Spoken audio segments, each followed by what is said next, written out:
Hello, this is Lucy Fisher for Times Radio.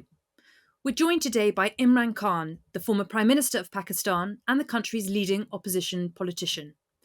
It's been a tempestuous year for the cricket star turned politician, who was removed from power last April following a vote of no confidence, then survived being shot in a shocking assassination attempt last November. He's now facing around 80 charges, including allegations of terrorism and corruption, which he says are a part of a plot by the government to prevent him returning to power in elections this autumn. In recent weeks, a warrant for his arrest has been issued and rescinded, and thousands of his supporters have turned out on the streets in Islamabad, Lahore, Karachi and Peshawar, among other cities in Pakistan, leading to violent clashes with the police. Mr. Khan, thanks for joining Times Radio today. My pleasure. So earlier this week, you addressed your first rally since you were shot 4 times in the leg last autumn, but you spoke to the crowd from a bulletproof box. You believe your life is still in danger? Well, yes, Lucy, not do I believe so. The Interior Minister, he has gone public to say that my life is in danger. But he says it's from some foreign elements, but I know that it is from actually the government itself. There were 3 main people in the government who were responsible, I believe were responsible for my assassination attempt. I predicted that about 6 weeks before the attempt took place. So they're still sitting in government. They've sabotaged the inquiry report because it was implicating them. And I think that they're more threatened than ever because they feel, since my party is now overwhelmingly favorite to win the elections, they feel that they feel more threatened, and they feel that if I come back to power, then I would hold them accountable. Well, there's a lot to unpack there. If I may, just to start with, go back to November the 3rd last year, when the assassination attempt took place. Can you tell our listeners, has anyone involved in that attack been brought to justice? And how has your recovery and the recovery of some of your supporters gone since then? Well, Lucy, there was threat to my life, and I went on public claiming that how they would try to assassinate me, that they would palm it off on a religious fanatic who would claim that I had committed blasphemy. And how did I know that? Because 3.5 years I was in power, and I had, obviously, the intelligence agencies were working with me. So I got information from within the agencies that this is what they were planning to do. I went public, and according to the script, that's exactly what they did. They palmed it off on a religious fanatic who shot who shot at me, and 12 of our people got injured. But fortunately, there was one bystander who saw him pull out the gun, and just in the nick of time, he put his hand on the gun. So rather than hitting us on the top body, the bullets hit us on the legs. But there were 2 other shooters, and this was confirmed by the Joint Investigating Committee, which came up with forensics and eyewitnesses and confirmed that there were 3 shooters. So after that, the powerful quarters, because there was the intelligence agency general who was involved in this, I nominated him. The Interior Minister, who recently again has made a statement that it's either us or, something like about, either it was us or them, or some stupid statement he's made. And then, of course, the Prime Minister. All of them have been involved in extrajudicial killing, and there's a record about them. So they were still sitting in power, and they sabotaged the findings of the Joint Investigative Committee. Now, since they are still in power, and since my party has won 30 by-elections out of 37 in the last few months, they know that we are favorites to win the elections, and therefore my life is, more at risk now because they're petrified that I would be back in power. Well, certainly some of the language used by the Interior Minister describing you as an enemy and incurable must scare you, I'm sure. Your allies have raised concerns about the disappearance this month of a member of your social media team. Explain what you believe or suspect has happened to him. Well, Lucy, what's happened is that since we were deposed from power, and that this was the person behind it was the army chief. As you know, the establishment is all powerful with the intelligence agencies. So he was the one who was behind the plot, but he co-opted the guys who are in power right now. These 12-party alliance. So since then, what they hoped was that my party would just sort of wither away, because once a party is out of power, people turn their backs on it. But for the first time in our history, something unprecedented happened. Hundreds and thousands of people came out on the 10th of April. My government was removed on the 9th, 10th of April. Hundreds and thousands of people came out on the streets. Now, when that happened, everyone was taken by shock, including the establishment. So rather than the popularity going down, with time, my popularity and my party soared to heights which no party in Pakistan's history is as popular as my party PTI is right now. Therefore, that's when this plot was hatched to have me removed. And, us winning 30 out of 37 by-elections meant that my life was even more in danger as time went on, because elections are due. The Supreme Court had asked for the provincial elections on the 30th of April. The general elections take place in October. Now, they're all scared that in these two provincial elections on the 30th, we would win. So they're challenging in the Supreme Court right now. They're scared of elections. And so the two are related. The threat to my life and elections and coming to power are all related. Well, certainly, just for listeners and viewers not aware, Pakistan is having a big set of elections this autumn. Of course, you may not be allowed to stand, Mr. Khan, if you are convicted on some of the charges which you are currently accused. This includes corruption, the suggestion that you sold state gifts while in office and hid your assets, and more recently, charges of terrorism. What's your response to these allegations? Well, Lucy, let me just put the record straight. There are 140 cases against me right now, which include blasphemy, which includes sedition, which includes 40 cases of terrorism. 40 cases. Now, remember, this country has known me for 50 years. I'm probably the longest known Pakistani and the well-known Pakistani, in 5 decades. So no one believes that I have broken the law, because I've never broken the law in my life. In fact, my movement is called Movement for Justice, Rule of Law. So none of all these cases, whenever they go to a trial court, I get bail because there's nothing in the cases. I mean, for instance, I'm accused of terrorism. Now, how am I accused? Some party members do a peaceful demonstration outside the election commission. I'm sitting in another city and I'm charged with terrorism. Or I go and make a court appearance. And so there are a lot of followers there. We go in and come out, and there are 3 terrorism cases. So no one believes this. And whenever it goes to court, they get set aside. So your contention is that these are politically motivated cases brought against you? Look, Lucy, never in our history has anyone had 140 cases against me. And the rate it's going, I'm soon about to score my double century.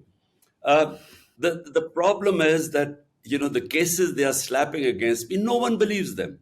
Now, for instance, the so-called corruption case, what is it?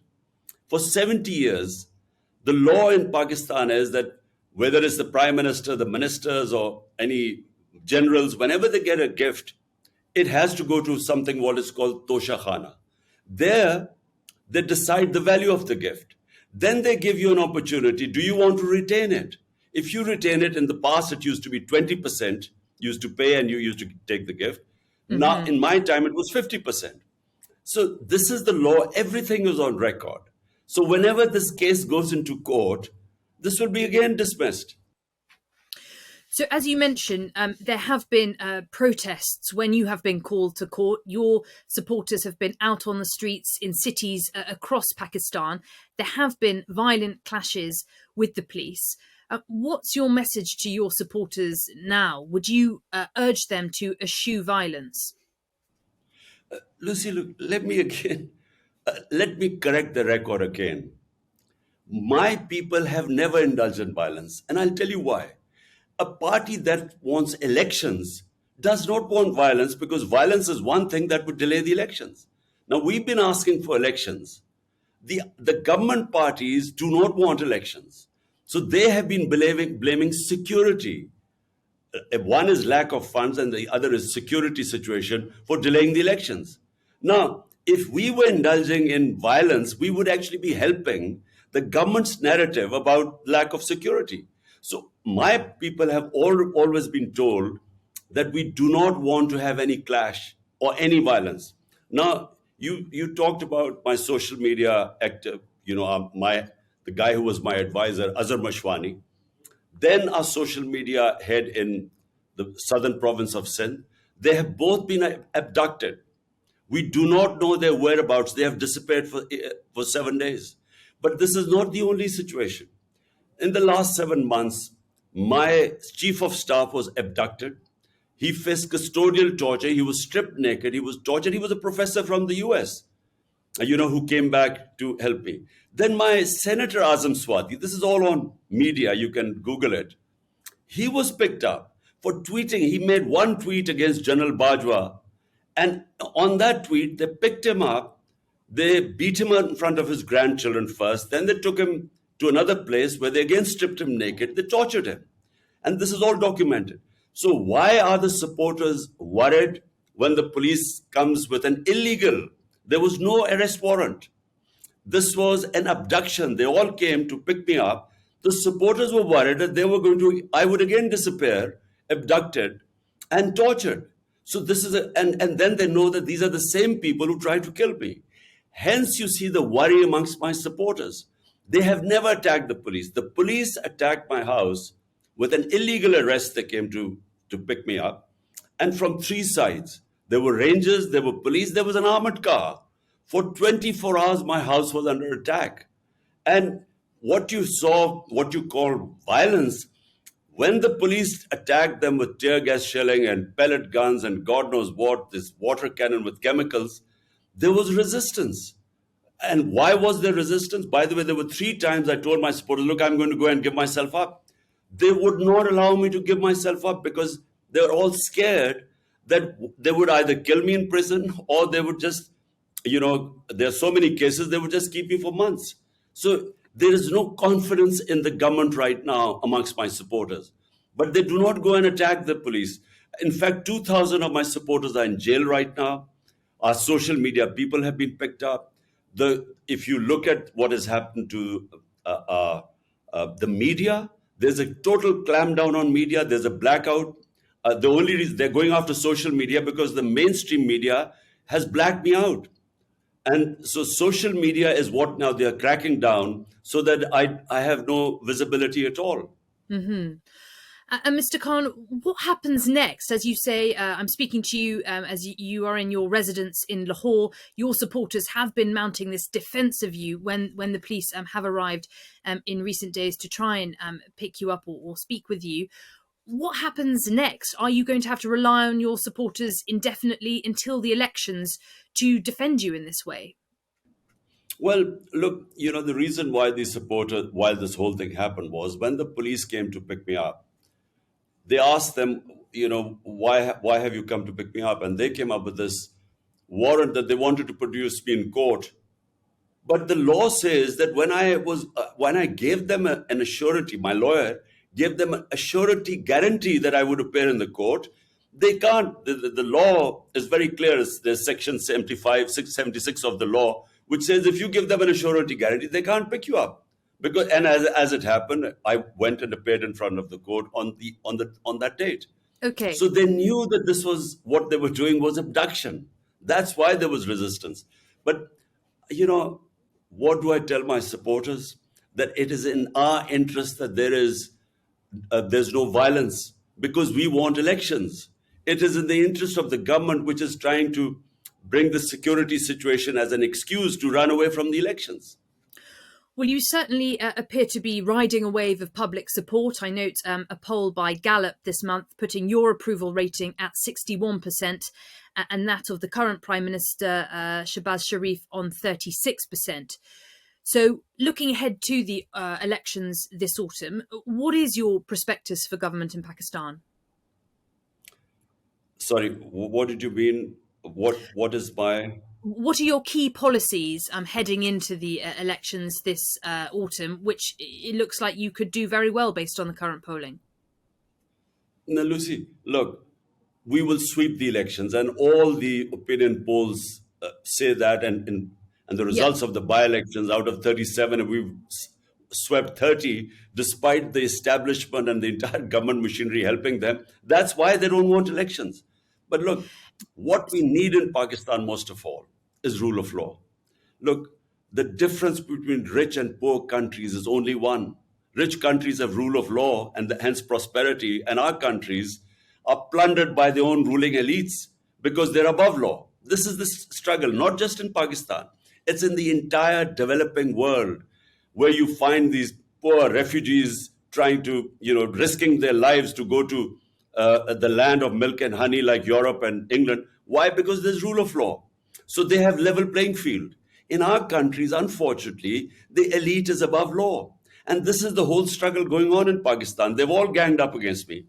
12 parties have ganged up against me. So the entire political spectrum is on one side, helped by the establishment, which also has always been above law. So this is a struggle for rule of law. And if you have rule of law, then that is what brings prosperity, because it brings investment.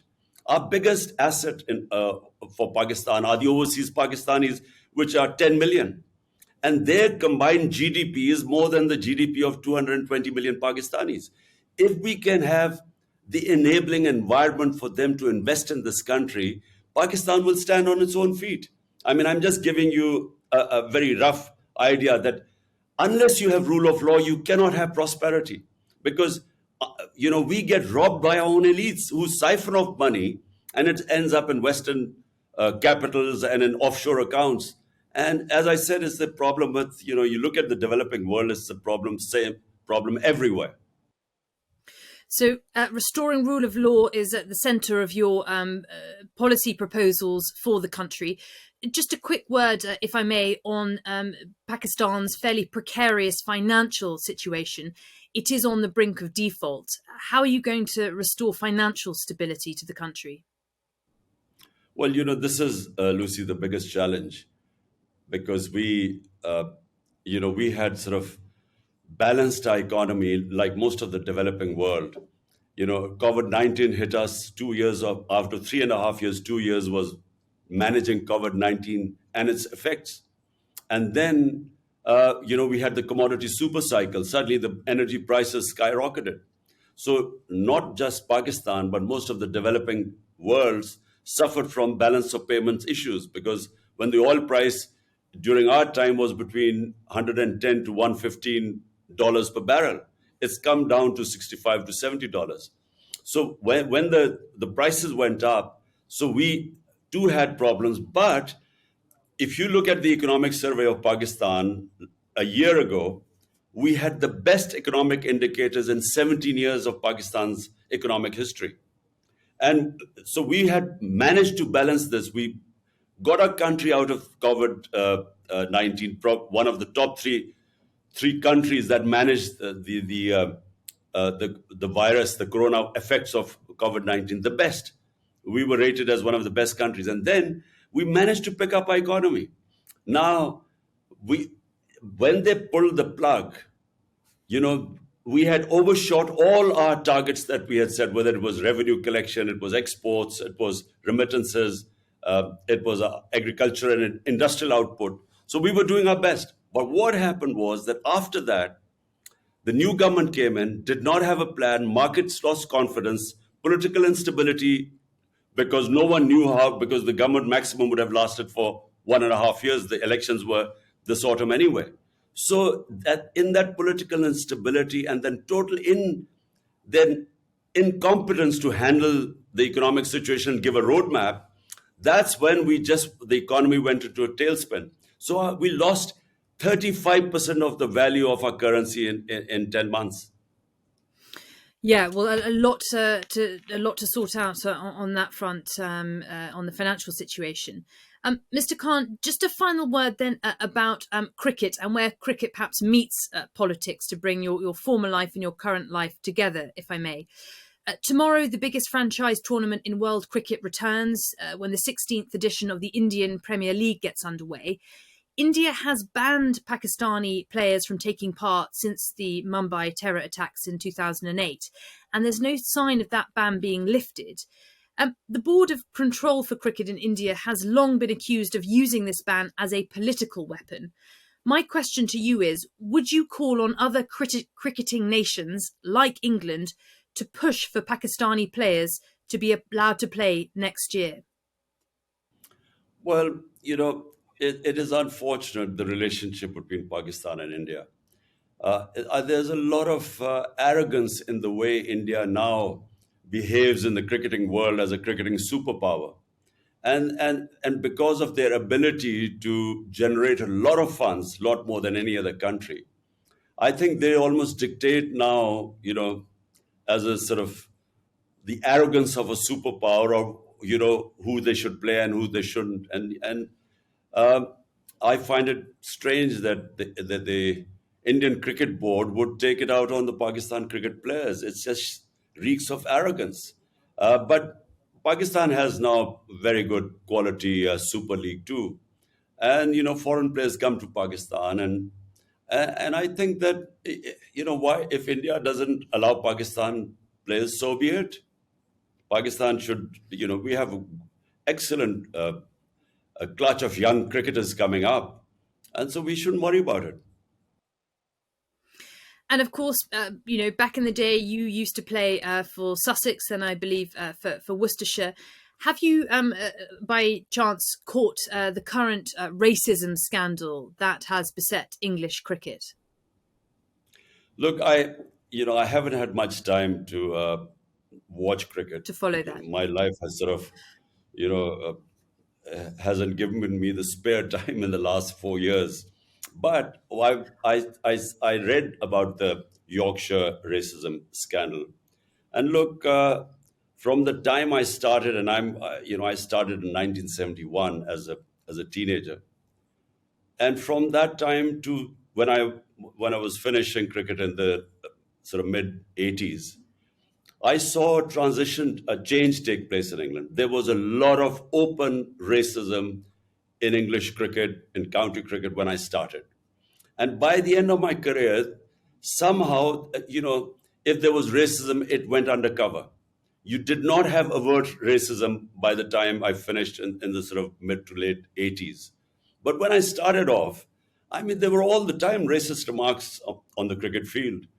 It was, even the Pakistanis, especially in the north of England, would suffer racism. There were these skinheads who were very, anyone was a Paki and they would abuse you in the streets. So it gradually began to change. And, by the time I finished, there was much less racism. Well, I'm glad to hear it diminished during your time playing cricket. Clearly, it seems from the latest scandal, there is still some way to go, but thank you for commenting on that. That's all we've got time for today. Imran Khan, former Prime Minister of Pakistan and cricketing star, thank you so much for joining Times Radio. My pleasure, Lucy. Thank you.